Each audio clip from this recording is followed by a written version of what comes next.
त्यतापट्टि छलफल नगरौँ। अब मैले यो कार्यक्रमलाई अगाडि बढाएँ। मैले जनता समाजवादी पार्टी सञ्जय दलको पत्रबाट विशेष समयको माग भएको छ।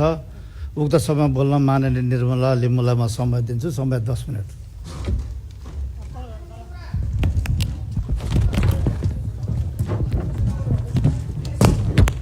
बस्नु मानेजी, एउटा उसमा बस्नुपर्छ। बस्नुहोस् मानेजी, बस्नुहोस् यो।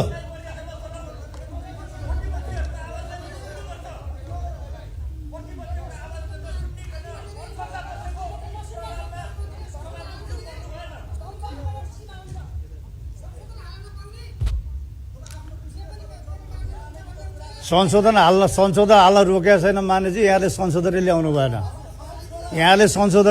भएन। नल्याएपछि सभामुखले संशोधन ल्याऊ भन्नु पर्दैन। हाम्रो प्रदेश सभा नियमावलीमा संशोधन ल्याउने स्पष्ट छ। यहाँले ल्याउनु भएन।